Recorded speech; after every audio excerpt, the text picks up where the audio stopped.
everyone, my name is Sukaja. Welcome back to the Bookish Bulletin YouTube channel. Today I'm going to talk to you about some books that helped me get out of a reading slump. So I had been in one of the longest reading slumps I've ever had in my life, last few months. And there were a few books that I read that really helped me come out of my reading slump. So in this video, I'm going to tell you about the 5 books that really helped solve the problem. Reading slumps are really bad for readers. It's just one of those times when no matter what we do, we are just not able to get back into the flow of reading because we're not able to find the right books. We end up DNFing or did not finishing a lot of books which are on our TBRs, which is the short form for to be read pile. Anyway, lots of short forms, information overload. Without further ado, let's get started. So the first book that really helped me come out of my reading slump would be Speak Okinawa. So Speak Okinawa is a novel based on a true story. It's a memoir, and this is just a beautifully written memoir. It's about a woman who is exploring her identity essentially and hails from Okinawa. During ancient times, Okinawa was a kingdom of its own, and our author, who is the memoirist essentially, is looking to know about the history of Okinawa. She is actually settled in the United States now and is trying to piece together her history and her past. Her mom is somebody who grew up in Okinawa more than she did, and our author only spent a few months in Okinawa, so as a child she doesn't have too many formative memories of being in Okinawa. But she talks about the complex political landscape at the time when her mom was growing up in Okinawa and the difficulties that the people faced having to live side by side with a lot of US military as well as Japanese military, and so much restrictions were in place by the Japanese militants. There were a lot of conflicting opinions that people had in Japan about people who came from Okinawa. So it's a very interesting cultural exploration and also about identity. I think the questions of identity have always intrigued me, and this book just hit the nail on the head when it came to exploring the question of where does this person place themselves on the timeline. How do they understand their origins and their history, and how does that in turn help them figure out their sense of self? This book was written so well, and it's a very honest memoir. I think the thing that really stuck to me was the fact that the author did not have a very good relationship with her mom for the longest time, and it's how she comes to terms with the fact that the relationship cannot be salvaged because it's too late. And for such a long time, she avoided having this discussion with her mom about, what about her origins? Where did she come from? And things like that. And she also never had the ability to speak in her mother tongue.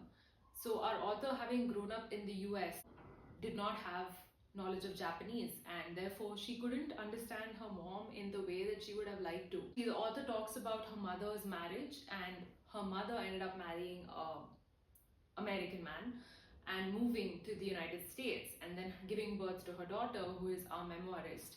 So I actually listened to the audiobook on Audible, and I would highly recommend it because it is narrated by our author and it's done so well. I think I've said enough.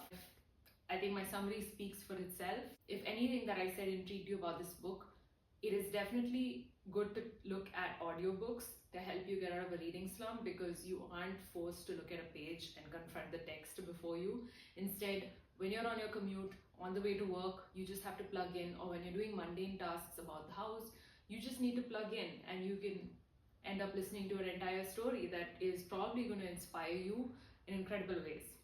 So that was Speak Okinawa. My reading slump was something that happened multiple times in the last few months, and I would read a book, I would then stop and not be able to read for a pretty long period of time, and then I would try to get into another book.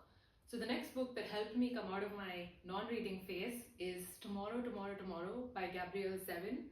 This book has been doing the rounds on TikTok for the longest time, and this book is a must-read for those of you who love to game. So personally, I have only recently developed a love for gaming, and this book was something that I understood on a deeper level simply because I have experienced what it's like to be a gamer. And I know a few friends and people in my life who are really passionate about video games and spend hours playing video games. So I wanted to understand what it's like to be on the other side. And this book is such an eye-opening read because it takes you into the world of make-believe and a different kind of fiction, which is the whole world of video gaming. Nothing but a simulation of sorts. And the book is written so well and is slightly different in parts, but at its core, it explores friendship. So the main characters in this book are a woman and her friend who have been friends for such a long time. And there's a little bit about disability in terms of representation, which I really liked. And there's a lot about what is friendship like as it evolves from, say, a friendship being a college friendship to being something that you later take into your work life and things like that. So it's set in the USA and it deals with a person who's kind of developing games out of passion. She's also certified and she's really, really talented and she's a gamer. And she is going to eventually collaborate with one of her old college friends who is actually disabled. And also this has characters from the queer community, which again, I think makes this a very diverse read. Also, this book is about developing games, and basically creating games is something we can equate with creativity on the level of writing novels or making a work of art such as paintings. So there's a lot of things that come into the whole aspect of creativity, which I think is at the core of this book. So it explores the creative process. And another interesting thing is the format of the writing.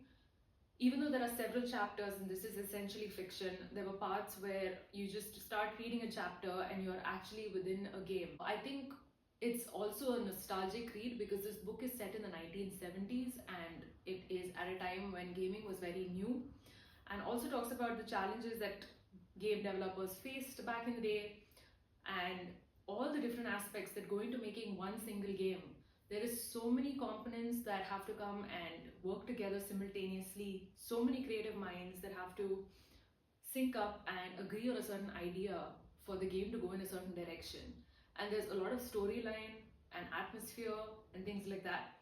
And then there's so many different types of games. So it's an extremely interesting exploration into, like I said, the creative process as well as friendship and how it evolves with time. Right? So those are the takeaways. Tomorrow. It is a medium-paced book, but I would definitely urge you to pick it up in order to open your eyes and really explore a world that's probably new to you and new to most of us, but will leave you with a lot of intrigue and curiosity to want to know more. So that was Tomorrow. Now, the third book that got me out of my reading slump and is sure to get you out of yours is Pet by Catherine Chirchi. So I don't know if I'm pronouncing her name right, but this is the first book that I read that's set in New Zealand and is by an author from New Zealand. And it was really interesting because it is a very sinister read and something that deals with a sinister sort of character. And it explores something that's so relatable and something that all of us have probably gone through in our lives at some point or the other. It talks about the relationships that teachers and children have in their classrooms and the whole concept of being a teacher's pet. It takes that and explores the trope and also builds it up to the extent that it takes a sinister twist, and the teacher who is at the center of this novel does not have any good intentions, and it's all about exploring morals and protecting children who are below the age of 18. How do we ensure that they are able to call out what is not okay? And essentially what happens is there is a villainous teacher here, and she's the one who interacts with her students on a daily basis, but then they form these really strong bonds with her and end up agreeing to a lot of favors. The teacher also invites his kids over to her house and gives them treats and really pampers them, so they want to be the teacher's pet. So there's a lot of competition in class every other day. Who's going to be asked by the teacher to dust the dusters, for instance, and things like that. And reading this book, I was reminded in places of The Secret History, which is another dark academia, really good book that I've read. Teacher is somebody who's very dislikable. So she has all the qualities that make up a terrible villain, but at the same time, she is very enticing on the outside and has a way of charming people. And she's very attractive, for instance, and puts a lot of attention and care into how she appears. The children, of course, are very intrigued by the teacher's appearance and take her to be, somebody who's very good, because we equate beauty with goodness, and that's something that's at the forefront of this book. But at the same time, within her heart, the teacher is a very manipulative and two-faced person, very villainous. And what happens is we explore the helplessness of the girl who is in the grasp of the teacher, the invisible grasp, and the girl is not able to come out of that. She's constantly experiencing conflict in her mind, whether she should call out the teacher, whether she should tell the authorities about what the teacher has been up to.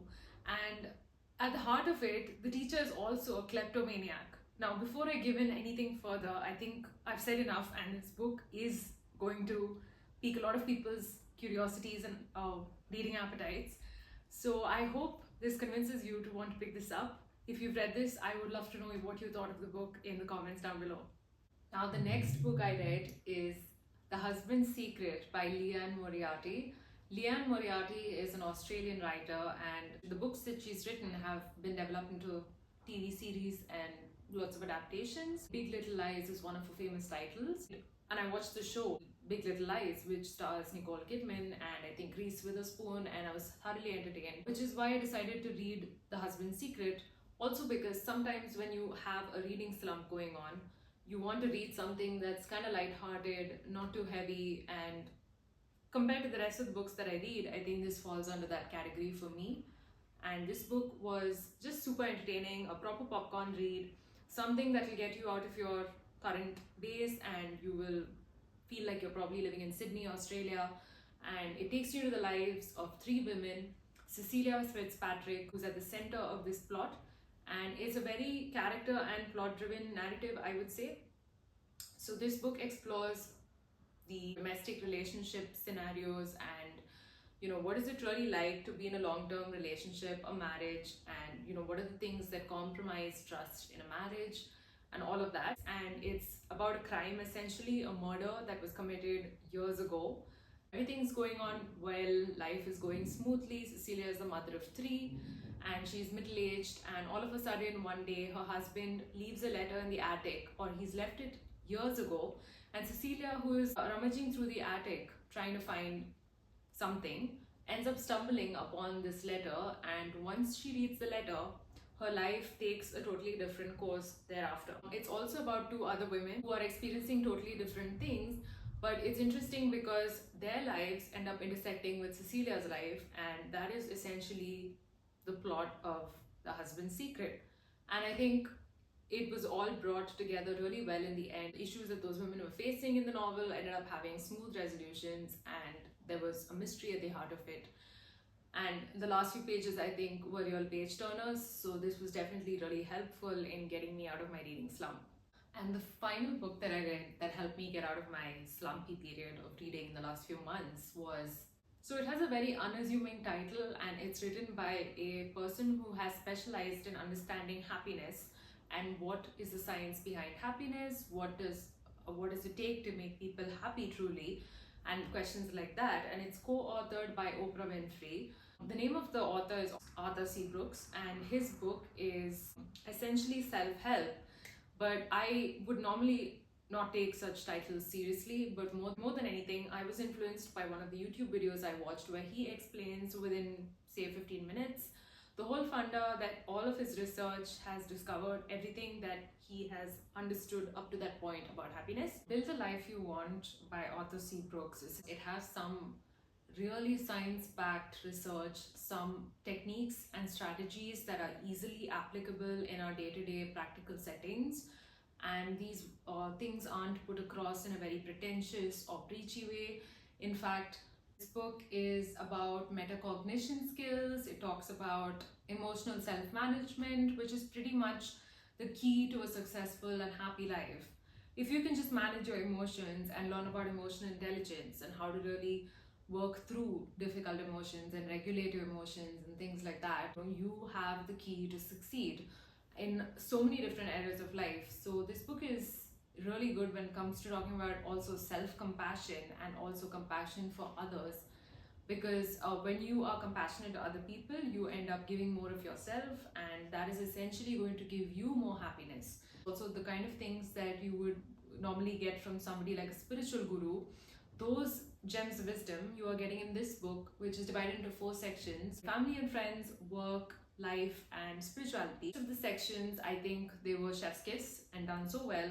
Really science-packed piece of work. So definitely give this a read if you are looking for a book that will influence you to change the direction and the course of your life at present as it is. So those were the 5 books that I read that helped me get out of a reading slump, and I hope that if you find yourselves currently in a reading slump, that you would take this video as a sign to read any of these books and actually give it a shot. Maybe that'll help you come out of a reading slump. So that's it from me. I hope you liked the video. If you did, please give it a thumbs up and don't forget to subscribe to my channel.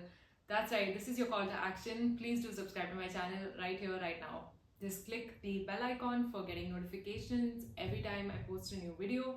I'll be back soon with more bookish content. In the meantime, stay safe, stay sane. Bye.